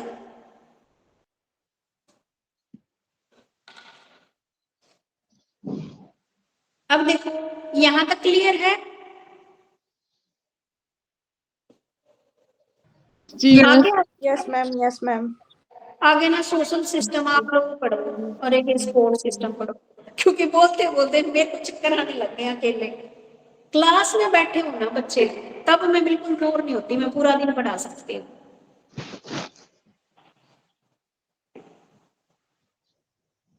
पढ़ो बेटा, एक बच्चा पढ़ो, सोशल सिस्टम को पढ़ो। सोशल सिस्टम मैम, यही ना जो संप्रत्यय उपलब्धि प्रतिमान में शिक्षक शिक्षण कार्य प्रारंभ करने से पहले उदाहरणों की रचना करता है, विचारों और सामग्री को पाठ्य पुस्तकों तथा अन्य स्रोतों से प्राप्त करते हैं। वे इनका इस प्रकार के डिजाइन तैयार करते हैं कि संप्रत्यय के सकारात्मक और नकारात्मक उदाहरण हो तथा गुणों में स्पष्टता हो। ग्रहण केंद्रित प्रतिमान के प्रयोग में शिक्षक एक रिकॉर्डर की भूमिका अदा करता है। शिक्षक का एक और कार्य भी है और वह है विद्यार्थियों को संकेत प्रस्तुत करना। ओके, अब एक बच्चा इसको एक्सप्लेन और कर दो, क्या पढ़ा इसने, बिल्कुल इजी सा है। मैम इतनी तगड़ी हिंदी नहीं आती, इंग्लिश में समझ लेते। हाँ कोई नहीं, इंग्लिश वाला समझा दो, क्या फर्क पड़ता है। बोल ठीक है। तुम भी तो आधे टीचर हो रखे हो आप लोग, और बीएड होने के बाद पूरे टीचर बन जाओगे। मैम अभी आपके जैसे नहीं है। अरे बेटा, मैंने क्या जन्म से थोड़ी ना ये पढ़ा पढ़ा के मेरा भी समझ में आ गया। तो आप लोग भी अब अभी से कोशिश करो। बस मेरे अंदर ये था, मेरी क्लास में जब होते थे ना, मेरे को पढ़ा रहता, मैडम मेरे को मौका दे, मैं पढ़ाऊंगी टॉपिक। मैम इसमें जैसे टीचर और वी ऑल, जैसे ना हम we all are human beings, all human beings are social animal, तो इसमें ना इंटरेक्शन की इम्पोर्टेंस बहुत ज़्यादा होती है। तो हमें टीचर को ना, बीइंग ए टीचर, हमें क्लास में ऐसा एनवायरनमेंट बना के रखना चाहिए कि जिससे हाँ सभी जी, हों और वो प्रॉपर सारी चीज़ें डिस्कस करें, क्योंकि जितनी ज़्यादा डिस्कस करेंगे, सबके अलग अलग व्यूज तभी सुनेंगे तो उनकी और अंडरस्टैंडिंग लेवल उनकी बढ़ेगी। तो टीचर को ये हाँ जी, सोशल सिस्टम में क्या बताया भाई इन्होंने, बिल्कुल सही बताया है। मनुष्य क्या है, एक सोशल एनिमल, एक सामाजिक प्राणी है, ठीक है। अगर मान लो मैं क्लास में तुम्हें सोशल सिस्टम का मतलब, भाई मैं कोई टॉपिक पढ़ा रही हूँ तो तुम्हें एग्जाम्पल ले रही हूँ ना, वही तुम्हारा सोशल सिस्टम है, कि मैं कहीं कहीं से एग्जाम्पल उठा के ला रही हूँ तुम्हें वो कंसेप्ट क्लियर करवाने के लिए, अपने समाज से को रिलेट करके पढ़ा रही हूँ, ठीक है। तो इसमें ये सोशल सिस्टम मैम आता है। आप ये एलिमेंट्स ऑफ कॉन्सेप्ट अटेनमेंट पढ़ा रहे हो? हाँ जी, element of concept attainment model.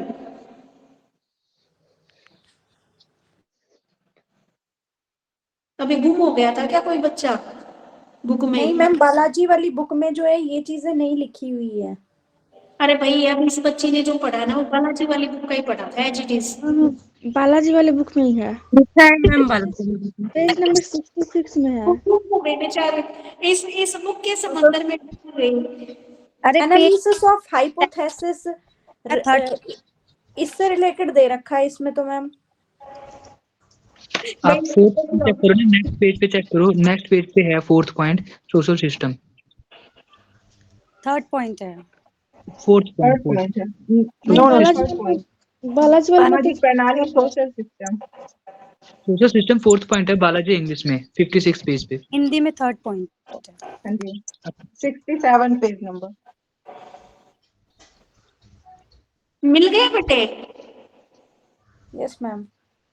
हाँ जी, तो सोशल सिस्टम में लास्ट टाइम भी पढ़ा था, जब हम चीजों को क्या अपने समाज के साथ जोड़कर जो सीखते हैं, ठीक है, हम अलग अलग एग्जाम्पल को लेते हैं, अपनी जितनी भी टेक्स्ट बुक है या जितने भी हमारे पास रिसोर्सेज होते हैं वहां से हम बच्चे को सिखाने की कोशिश करते हैं और एक इस प्रकार का डिजाइन तैयार करते हैं, एक ऐसा कंसेप्ट तैयार करते हैं जिसके क्या है हम एग्जाम्पल ले सकते हैं, पॉजिटिव भी और नेगेटिव भी, और वो उसके अलग अलग एट्रीब्यूट्स को भी स्पष्ट करता है, प्रेजेंट करता है।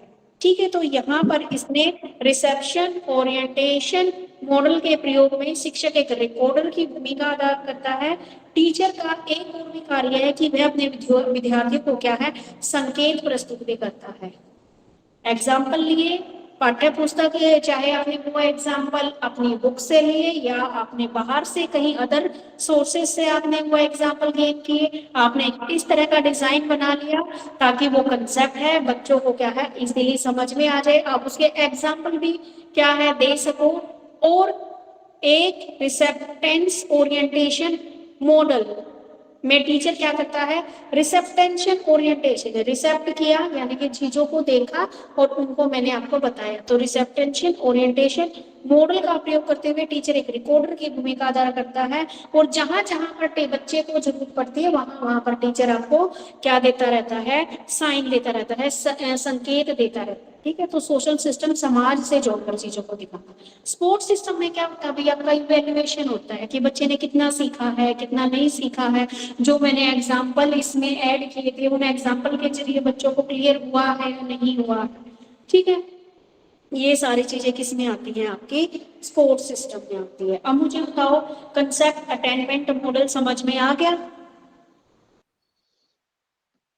अब इसकी देखो करेक्टरिस्टिक्स क्या क्या है आपकी। स्पोर्ट्स सिस्टम के बाद इसका आता है भाई एप्लीकेशन, एप्लीकेशन और utility of concept attainment model. इसमें आपका रिसेप्टेंशन ओरिएंटेशन मॉडल, आपका सिलेक्शन ओरिएंटेशन मॉडल और आपका अनऑर्गेनाइज्ड मॉडल क्वांटम का निर्माण करते हैं और मॉडल का अन्य सभी आयु सत्रों पर भी प्रयोग किया जाता है। यानी कि इस मॉडल को क्या क्या एप्लीकेशन बताइए भाई इसकी। कंसेप्ट अटेनमेंट मॉडल का प्रयोग बहुत क्या है, ब्रॉड है। इसका प्रयोग हम लैंग्वेज सिखाने के लिए भी उपयोगी माना जाता है।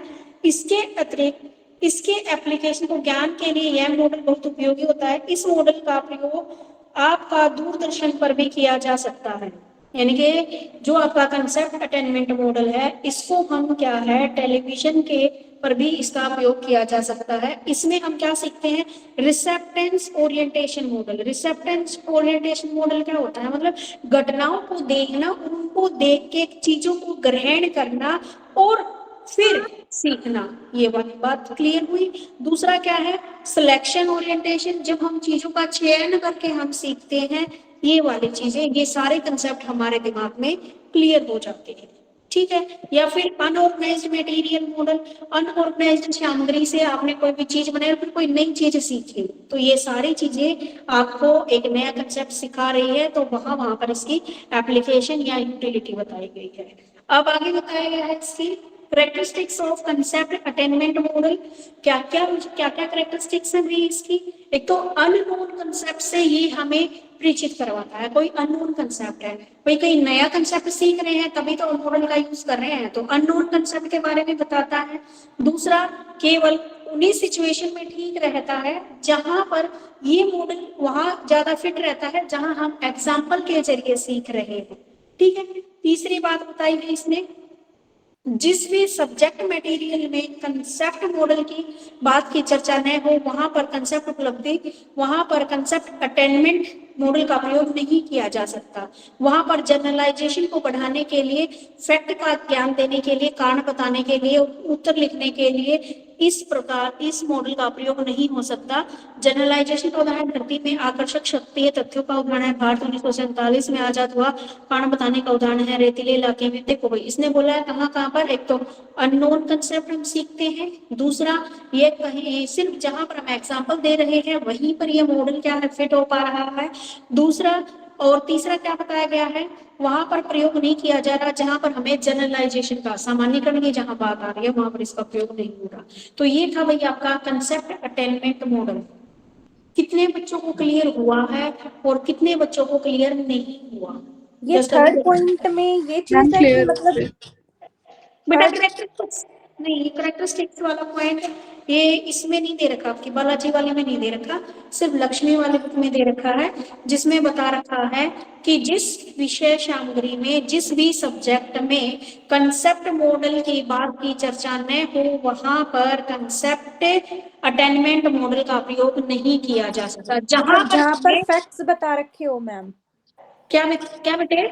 जहाँ पर फैक्ट्स बता रखे हो वहाँ कॉन्सेप्ट मतलब कि किसी के आइडियाज। हाँ जी ओके। हाँ जी।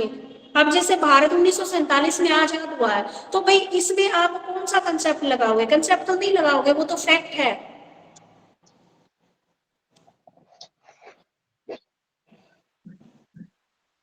अब देखो एक बार ओवरव्यू ले लेते हैं। मुझे नहीं लगता कि मैस्टरी लर्निंग मॉडल हम कर पाएंगे।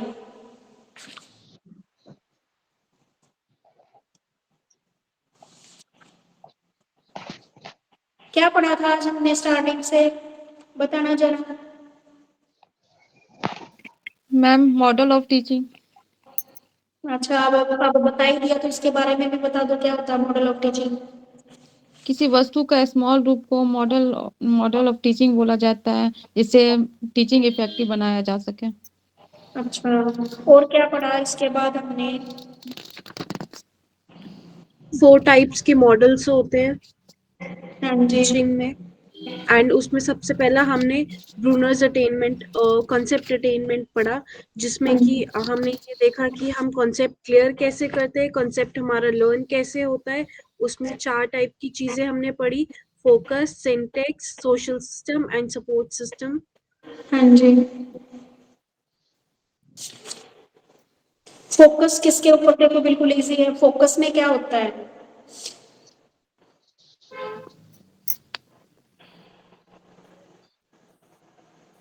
फोकस में क्या होता है?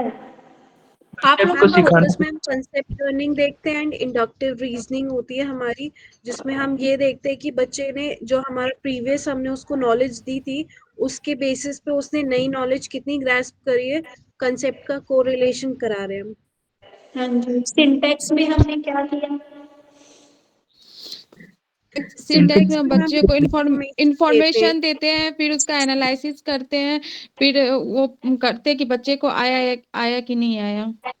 पॉजिटिव और नेगेटिव थॉट्स जो है उस पे एग्जांपल्स दिए जाते हैं और उनको देखा जाता है कि बच्चा जो है उस चीज से कोरिलेट कर पा रहा है या नहीं।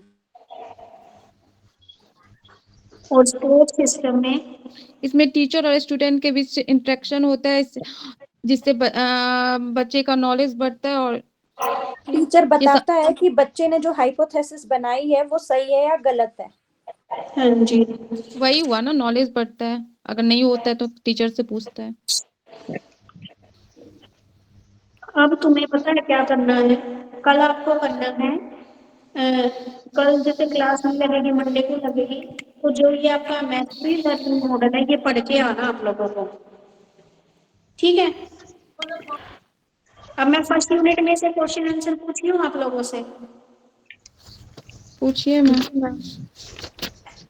थोड़ी सी वो भी पॉइंट्स हो जाएगी 10 मिनट, क्योंकि अभी अगला टॉपिक शुरू करवाऊंगी तो खत्म नहीं होगा, और तुम भी क्या है उसमें फिर दो कंसेप्ट कराने के बाद दिमाग बन जाएगा आप लोगों का भी।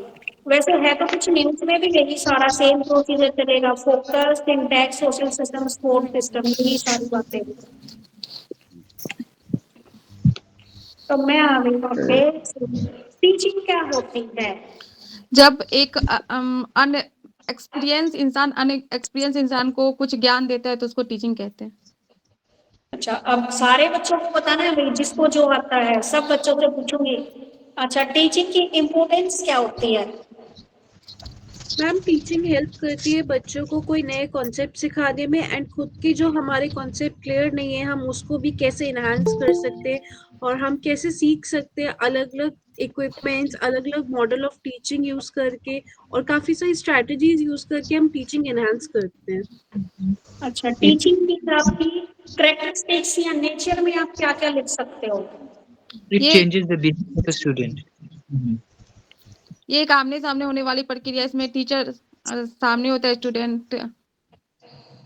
टीचर और स्टूडेंट दूसरे के सामने होते हैं, बट हम लोग तो होते नहीं, बट होता है सामने। डायरेक्ट वे ऑफ टीचिंग है मैम। सामने तो वही मैम ये क्या बोलते हैं मैम, आपका अलावा और कोई क्लास ले रहा है क्या? एक्सक्यूज मी मैम, आपका अलावा और कोई ये पढ़ा रहा है क्या? हम सिर्फ आप ही का क्लास अटेंड कर रहे हैं ना, इसलिए पूछ रहा हूँ। हाँ जी हाँ, बस मेरी क्लास लग रही है बेटा। इससे पहले जो फर्स्ट पेपर हुआ था वो भी मैंने ही करवाया है। ओके मैम, ये दूसरा और कोई तो नहीं पढ़ा रहा है? नहीं, और कोई क्लास बेटा, और कोई क्लास नहीं लग रही ना आपकी मेरे अलावा? जी मैम, आपका अलावा नहीं किसी मैम, क्लास में अटेंड नहीं किया ना, नहीं इसलिए मैम, पूछ बस आपकी क्लास आती है। हाँ, बस तो मेरी लग रही बेटा। बस मैंने फर्स्ट पेपर कराया है, अभी मैं थर्ड पेपर करा रही हूँ। थर्ड पेपर ही लगा लो, वो आपका हो जाएगा, फरवरी तक हो जाएगा कंप्लीट, फरवरी के मिड तक। Okay ma'am. हाँ जी। अब एक बच्चा मुझे बताइए, फेज ऑफ टीचिंग में आपने क्या क्या पढ़ा? एक बच्चा तीनों फेज के नाम बताएगा और 3 बच्चे अलग अलग करके तीनों फेज को क्लियर करोगे। मैम 3 फेजेस होते हैं, pre active, interactive and post active. अब तीनों अलग अलग बच्चे बताओ मुझे। एक बच्चा प्री एक्टिव के बारे में बताओ, एक इंटरएक्टिव, एक पोस्ट एक्टिव।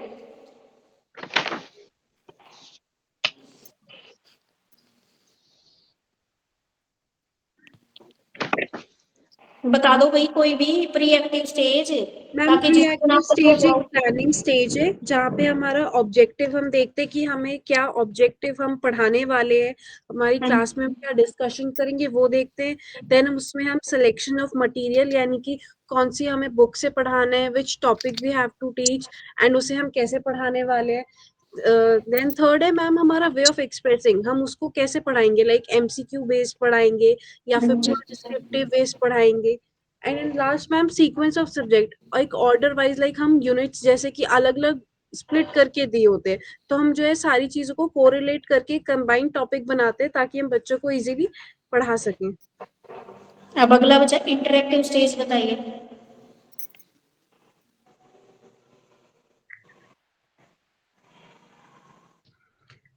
मतलब किसी को भी नहीं आता?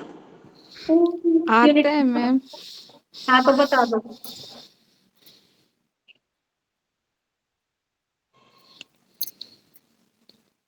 इंटरेक्टिव स्टेज में मैम इंटरेक्शन के थ्रू हम टीचिंग करते हैं, लाइक टीचर और स्टूडेंट आपस में कैसे इंटरेक्ट करे, like for example teacher question put up करे तो स्टूडेंट कैसे आंसर करते हैं, और स्टूडेंट्स जो भी मतलब टीचर पढ़ा रही है वो उसे समझ आ रहा है, और वो समझ के अगर कोई एक पॉइंट उसके माइंड में रह जाता है तो वो कैसे क्लियर करे कि वो टीचर से क्वेश्चन पुट अप करेगा, अपने जो है बार बार ही अपनी क्वेरी देता है, इंक्वायरी करके मैम से अपनी जो है प्रॉब्लम सॉल्व करवाता है। अच्छा मुझे बताओ, अब हम जो कर रहे हैं ये प्री एक्टिव स्टेज है, इंटरएक्टिव है या पोस्ट एक्टिव है? मैम इंटरेक्टिव स्टेज है, आप हमें पढ़ा रहे हो, हम आपसे पढ़ रहे हैं, एंड जो भी हमारे जैसे नॉलेज में हम गेन भी ले रहे हैं, प्लस आप हमें जो चीज पढ़ाते हो अगर हमें नहीं समझ में आती है हम आपसे क्वेश्चन पूछते हैं, प्लस आप फिर हमसे एंड ऑफ द डे मतलब लाइक क्लास के बाद आप हमसे क्वेश्चन पूछते हो कि हमें वो कंसेप्ट क्लियर है या नहीं। तो मैम ये पोस्ट एक्टिव हुआ ना? मैम तीनों हुआ ना, पहले पढ़ाते हैं फिर इंटरेक्ट होता है, फिर जो नहीं समझ में आता है वो समझाते हैं, तो तीनों हुआ ना। नहीं, लास्ट में अभी हमारी पोस्ट चल रही है बेटा, मतलब मेरी क्लास खत्म हो गई है, मैंने पढ़ा दिया है। अच्छा हाँ हाँ, आप लोग मेरे से अपने डाउट क्लियर कर रहे हो। हाँ हाँ हाँ, ये मेरे को लगा पूरा प्री एक्टिव मेरे आने से पहले इंटरेक्टिव में मैंने जो पढ़ाया उस बीच के दौरान जितनी भी एक्टिविटीज हुई पढ़ाने के मेरे दौरान, पोस्ट एक्टिव में जब मेरी टीचिंग खत्म हो गई उसके बाद मेरी क्लास में क्या हो रहा। Yes ma'am. अब आगे आ जाओ, एक पढ़ाया था इंस्ट्रक्शन ट्रेनिंग और इंडोक्ट्रिनेशन, इनमें डिफरेंस बस ज्यादा नहीं बताना, एक एक डिफरेंस ही बताना। एजुकेशन में और इंस्ट्रक्शन में क्या डिफरेंस है? एजुकेशन एक ब्रॉडर education- कॉन्सेप्ट है और इंस्ट्रक्शन एक नैरो कॉन्सेप्ट। अच्छा, ये तो बिल्कुल छोटा सा ही बता दिया। चलो ठीक है, कोई नहीं। और लेवल मैम जो एजुकेशन है वो एक नेचुरल प्रोसेस है और इंस्ट्रक्शंस एक आर्टिफिशियल प्रोसेस। ठीक है, लेवल ऑफ टीचिंग में कौन कौन से लेवल पढ़े थे बेटा? मैं ये इसलिए रिवाइज करा रही हूँ ताकि आपको अच्छे से आ जाए, क्योंकि अब 5 मिनट में मैं आगे वाला टॉपिक तो मैं नहीं करवाऊंगी और ना हो पाएगा हमारा। और तुम्हारा भी क्या है कि बार बार रिवीजन होता रहेगा ना, तो तुम्हें भी वो चीजें याद रहेंगी। अब कुछ नहीं तो एक अगर बच्चा जिसने नहीं पढ़ा था उसको फिर से दोबारा से रिवाइज हो रहा है, और अगर कोई क्लास में से जाना चाहता है तो जा सकता है। जस्ट मेरे को फर्स्ट वाली यूनिट के बारे में ही पूछना है। लेवल ऑफ टीचिंग बताइए मैम 3 लेवल था, memory level, understanding level and reflective level. Okay. उसके बाद हमने थ्योरीज पढ़ी, कौन सी थी? Formal theory, ma'am 3 type of theories थी, formal theory, descriptive theory and normative theory. हाँ जी। तो अब यहाँ पर आप ना मुझे फॉर्मल और डिस्क्रिप्टिव के तो सिर्फ नाम बता दो और नॉर्मेटिव के बारे में एक्सप्लेन कर दो, क्योंकि क्लास के स्टार्टिंग में ललिता की प्रॉब्लम थी, शायद वो कल क्लास में नहीं थी, तो उसको भी क्लियर हो जाएगा। मैम फॉर्मल में आपने बताया था म्यूटिक सिद्धांत, communication theory and modelling theory, और ये चौथा था म्यूचुअल इंक्वायरी थ्योरी। म्यूटिक में सुकरात ने बोला था कि आत्मा को सब पता होता है लेकिन जन्म लेता है वो भूल जाता है, फिर टीचर उसको रिकॉल करता है। कम्युनिकेशन में टीचर और स्टूडेंट के बीच कम्युनिकेशन होता है, और परिवर्तन में ये सी था मॉडलिंग में होता है कि उसके बिहेवियर में चेंज किया जाता है, और म्यूचुअल इंक्वायरी में होता है कि मतलब टीचर और स्टूडेंट के बीच पूछताछ होता है। जी हाँ जी। अब आगे ना आप मुझे देखो, अगला तो मैं डिस्क्रिप्टिव वाले में तो इंस्ट्रक्शन वाली बात चलती है, दूसरे में रेमेडिकल वाली, उसको छोड़ के नॉर्मेटिव वाली बता दो ताकि एक बच्चे की जो प्रॉब्लम है उसको क्लियर हो जाएगा। नॉर्मेटिव थ्योरी के बारे में बताइए। मैम मेरे को तो कल लिंक ही नहीं मिला था। अरे बाकी तो थे, राम आप बताओ, आप मेरी क्लास में थे कल। Yes ma'am. Ma'am normative theory is all about observation and analysis, हाँ जी। जिससे हम वेरिएबल्स के बीच में रिलेशनशिप एस्टेब्लिश करते हैं। इसमें चार टाइप्स की थ्योरीज आपने बताई थी। Cognitive and theory of teaching, teacher behavior. Third is psychological theory of teaching, and fourth is general theory of teaching. Cognitive theory of teaching में ये गेज ने दी थी, there must be analysis in teaching. हम अपने education objective हमारे पास होने चाहिए, teachers को पता होना चाहिए कि हमने क्या क्या पढ़ाना है, और वो स्टूडेंट्स को भी पहले स्टार्टिंग में बता दे, सो दैट एक क्लियर कट पिक्चर मिल जाए स्टूडेंट्स को। and teaching activity, learning theory, elements of learning. This is all about cognitive science. Second भी मैं ही बताऊंगा। सेकंड बताओ आप कोई, टीचर बिहेवियर के बारे में भी इसमें बात हुई थी। Teacher must be A social person, और अगर वो इंट्रोवर्ट होगा तो फिर वो प्रॉपर स्टूडेंट्स को गाइड नहीं कर पाएगा और वो प्रॉपर टीचर नहीं बन पाएगा, कॉन्सेप्ट क्लियरिटी नहीं दे पाएगा स्टूडेंट्स को अपने। और ये जो है टीचिंग जो है उसके बिहेवियर पे बहुत ज़्यादा डिपेंड करती है, तो उसका behaviour accordingly kind of extrovert कह सकते हैं कि वो होगा तो एक सक्सेसफुल टीचर बन सकते हैं। एक टीचर का बिहेवियर कौन से वेरिएबल के ऊपर बताया था मैंने कल? हाँ मैम, वो तीन चीजों पे डिपेंड करता है वो। Teacher variable, Teacher variable, pupil behavior, and environmental behavior, variables. एक तो 3 बच्चे एक साथ बोल गए, किसी की भी बात समझ में नहीं आई। Teacher variable, pupil behaviour, environment variable, whatever. ये 3 फैक्टर होते हैं। Yes ma'am. और मैम टीचर को ना स्टूडेंट्स एडमायर भी करते हैं, तो उसको अपनी पर्सनैलिटी वैसी रखनी चाहिए कि जिससे एक अच्छा इमेज उसकी क्रिएट हो स्टूडेंट्स के माइंड में, ऐसा। और साइकोलॉजिकल थ्योरी में क्या बात हुई थी? साइकोलॉजिकल थ्योरी एनसीईआरटी के डायरेक्टर शिव कुमार मित्रा ने दिया था, जो कि 4 पार्ट्स में है। फर्स्ट पार्ट है इंस्ट्रक्शनल ऑब्जेक्टिव होने चाहिए, और entering behaviour, instructional procedure and performance assessment.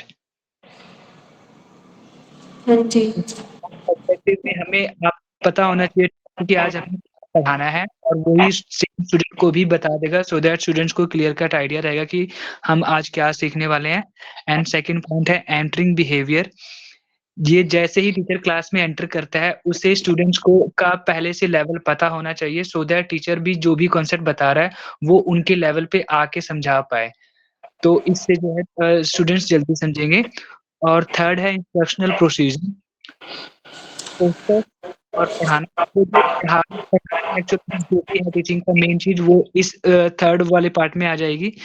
और फोर्थ है परफॉर्मेंस असेसमेंट। और फिर सब टीचिंग देने के बाद, सारी चीजें बताने के बाद, लास्ट में टीचर चेक करता है कि पहले स्टूडेंट्स का क्या लेवल था और मेरे पढ़ाने के बाद उनके लेवल में क्या चेंजेस आए हैं। अगर मेजॉरिटी ऑफ द क्लासेस में ये पॉजिटिवली हाई दिख रहा है, तो इट मीन्स वो अपनी टीचिंग को सक्सेसफुल मानता है। अदरवाइज वो अपनी टीचिंग में चेंजेस भी करता है, लाइक वो अपनी टीचिंग मेथड चेंज कर सकता है, और बुक्स भी दूसरी रेफर कर सकता है, या क्लासेस लगा के उनको समझा सकते हैं वीकर स्टूडेंट। हेलो। हाँ जी, सुन रहा है बेटा, पर बीच में पता नहीं क्यों डिस्कनेक्ट हो रहा है। चारों पॉइंट आई गेस सुनगे, मैंने बता दिया। उसके बाद मैम, उसके बाद फोर्थ थ्योरी है जनरल थ्योरी ऑफ टीचिंग। उसमें बताया था कि छात्र के बिहेवियर में चेंज लाने के लिए टीचर का स्ट्रक्चर तैयार किया जाता है, टीचिंग का स्ट्रक्चर तैयार किया जाता है। Teaching activity is different at each teaching level and teaching should be start by the keeping object to the teaching. Ma'am ये मैं लास्ट में ना प्रॉपर लिख नहीं पाया था, तो ये शायद थोड़ा सा मिस है, कम कंटेंट है मेरे पास। चलो कोई बात नहीं। और कोई बच्चा बता दो। राम ने बहुत सारा पढ़ा दिया।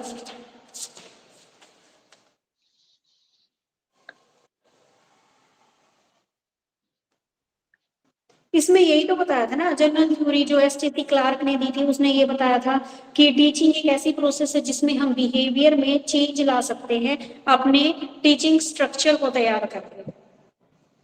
ये वाली बातें की थी। और एक कुछ मैथमेटिकल मॉडल ऑफ टीचिंग इसमें दिए थे कि ऑलमोस्ट जितने भी हम रिसर्च करके देखते हैं वो बहुत सारे मैथमेटिशियंस ने दी हैं कि किस प्रकार हम अपने अलग अलग टेक्निक के हिसाब से हम अपने इस चीज को बच्चे को सिखा सकते हैं। मैं ओवरऑल जितना तुमने एक बात देखी है सब्जेक्ट में, सारे मेरे को तो ऐसा लग रहा है इतना पढ़ लिया, सारे में वही 4 पॉइंट घूम फिर के आ रहे हैं। Yes ma'am. सारा ही सेम लग रहा है मेरे को, तो दोबारा से बता रहे हो तो। मैम आप ना बोलो ऐसे, अभी हम डिमोटिवेट सा फील करेंगे। नहीं डिमोटिव नहीं बेटा, मैं तो ऐसे बोल रही हूँ ना, तुम्हें याद करने दीजिए, वही 10-12 पॉइंट रखने, बार बार वही आ रहे हैं। Syntax, structure, focus. हाँ बस वही 4 बस सिंटैक्स और वो, बस उसको जो जिसका नाम दिया गया ना उसी से कोरिलेट करके उसको लिख दो जिसके बारे में पूछा है। सही है मैम। हाँ जी मैम कल वाला वीडियो डाल दीजिएगा ना ठीक है YouTube पे। बेटा। आपको मैं बता रही हूँ कल क्या करना है आपको। ये मॉडल ना छोड़ के जो स्ट्रेटजी है ना आपकी, स्ट्रेटजी ऑफ टीचिंग, उसमें तो लेक्चर मेथड पढ़ना है आपको। कल सैटरडे हो गया, क्लास नहीं लगेगी। लेक्चर मेथड अब जो मैं पढ़ा रही हूँ लेक्चर मेथड ही है भाई, तो इसकी मेरिट डिमेरिट पढ़ लेना ताकि ये फिर हमें क्लास में करने की जरूरत नहीं पड़ेगी। मैम हमें रिकॉर्डिंग भी नहीं मिल रही है। भाई नींद लग रही है, वो अपनी मैडम से बात कर लो बेटा। अब मैं तो मैम ये डालता नहीं। मैम हम नीतू मैम से बोले भी थे तो बोल रही कि कल इवनिंग तक हो जाएगा, लेकिन इवनिंग में तो कोई भी कुछ भी रिकॉर्डिंग फिर नहीं आप आया। तो मेरी क्लास में रहते हो ना। मैम कल का क्लास, कल तो लिंक ही नहीं मिला था। कल की मैं साथ के साथ रिवीजन तो करा रही हूँ। अब देखो राम ने सारे पॉइंट बता दिए नॉर्मेटिव थ्योरी के। मैम था बट लिंक मैम आप ज्यादा अच्छे से बताती है ना मैम। अरे तो बेटा देखो, वो सबका एक्सप्लेन करने का तरीका अलग होता है। मुझे तो नहीं आप आप लिख लिख के बताती है ना, तो समझ में ज्यादा अच्छे से आता है। जी मैम। वो बोल रही। चलो, तो अब आपको ना घर से जो करके लाना है, स्ट्रेटजी ऑफ टीचिंग वाला जो आपका है ना, उसमें एक तो लेक्चर मेथड, एक डेमोन्स्ट्रेशन और एक टीम टीचिंग, ये 3 क्वेश्चन पढ़ के आने हैं। अगर इनमें कोई दिक्कत हुई तो इनको मैं मंडे को ही बता दूंगी, नहीं दिक्कत हुई तो इसका मतलब ये इजी टॉपिक है, पढ़ के जरूर आना है। ऐसा नहीं है कि बिल्कुल ही पेज नंबर कौन सा है, पेज नंबर मैम? भाई पेज नंबर भी ढूंढ के बताती हूँ, इतना कष्ट भी नहीं कर सकते ना आप लोग।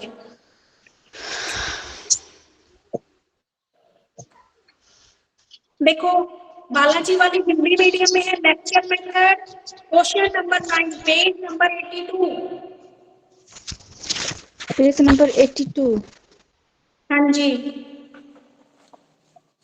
इंग्लिश मीडियम वाले भी ढूंढो कहाँ से है। मॉडल के बाद ही है बेटा स्ट्रेटजी आपकी। ये रहा, इसमें है 64, इंग्लिश मीडियम में है 64 और हिंदी मीडियम में है 82। और बेटा एक बार ये लक्ष्मी वाली वालों को बता दो नीचे, हमारा तो बताती नहीं मैडम।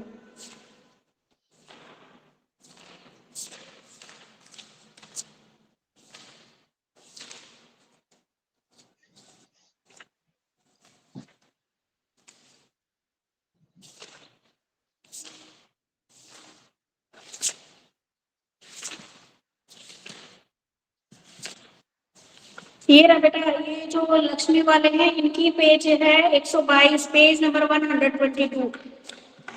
ठीक है, मिल गया तीनों बुक में। मैम पेज फिर से बताइए। लक्ष्मी वाले में, लक्ष्मी वाले में इंग्लिश में है पेज नंबर 82। हिंदी में? हाँ हिंदी में 82। ठीक। पेज को फोल्ड कर लो ना बेटा, ताकि आप लोग फिर पजल लाओ पढ़ोगे तब। बस लेक्चर मेथड के बारे में बता रखा है। मैं जो आपको पढ़ा रही हूँ लेक्चर मेथड ही है, इसकी कैरेक्टरिस्टिक्स पढ़नी है, ऑब्जेक्टिव क्या है, क्या लाभ है, क्या हानि है। दूसरा है डेमोन्स्ट्रेशन। डेमोन्स्ट्रेशन का मतलब होता है दिखाकर पढ़ाना। बच्चे को मैंने कोई मॉडल वगैरह दिखाकर या बाहर इन्वायरमेंट में कुछ चीजें दिखाकर पढ़ाया गया है, वो डेमोन्स्ट्रेशन मेथड। और एक बोला है मैंने टीम टीचिंग। टीम टीचिंग का मतलब मैंने बच्चों का एक ग्रुप बना दिया। ठीक है, बस ये 3 क्वेश्चन पढ़ के आने आपको। क्वेश्चन नंबर 9, क्वेश्चन नंबर 10 और क्वेश्चन नंबर 12। क्योंकि 11 लेक्चर और डेमोन्स्ट्रेशन के बीच डिफरेंस बताया गया है, तो 3 क्वेश्चन आपको पढ़ के आने हैं। और जो ये इंग्लिश मीडियम वाले हैं इनकी बुक में है ये पेज नंबर 64 पे क्वेश्चन नंबर 5 लेक्चर मेथड क्या होता है, उसके बाद क्वेश्चन नंबर 6 डेमोन्स्ट्रेशन मेथड और क्वेश्चन नंबर 7 टीम टीचिंग। ये 3 क्वेश्चन आप लोगों को पढ़ के आने हैं।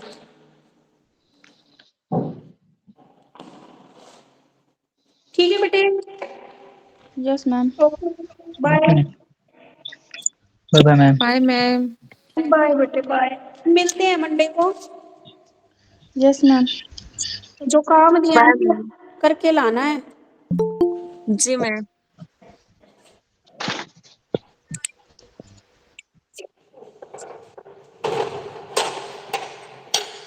मैम आपकी नीतू मैम से बात नहीं होती है? नहीं बेटा, मैं मेरी नमस्ते जी, हो गया ये काम कंप्लीट। कभी कभी मैम पढ़ने की वजह से या कोई काम की वजह से सिर्फ हम लोग सुन ही पाते हैं, लिख नहीं पाते हैं, इसीलिए रिकॉर्डिंग आता है तो बाद में जब समय रहता है तो लिख लेते हैं, इसी की वजह से हम लोग रिकॉर्डिंग मांग रहे हैं। ठीक है बेटा, मैं भी बोल दूंगी यास्नीतु मैम को, मिल जाएगी आपकी रिकॉर्डिंग। एक्चुअली मैं कॉलेज से लेती हूँ ना लेक्चर। अच्छा मैम अभी ना नीतू मैम से ना 2 बुक्स भी नहीं मिली है कॉमर्स वाली, अगर आप बोलोगे तो उनसे प्लीज ये भी बोल देना। ठीक है, तो मैं अभी कॉल करके बोल दूंगी। एक तो आपकी ये, और कुछ बच्चों को बुक्स नहीं मिली है तो उनको बुक्स। यस मैम जी प्लीज। मैम। अच्छा, बुक राम को नहीं मिली है ना? यस मैम, कॉमर्स की दोनों बुक्स नहीं मिली, बाकी तीनों मिल गई है जो कॉमन वाली है।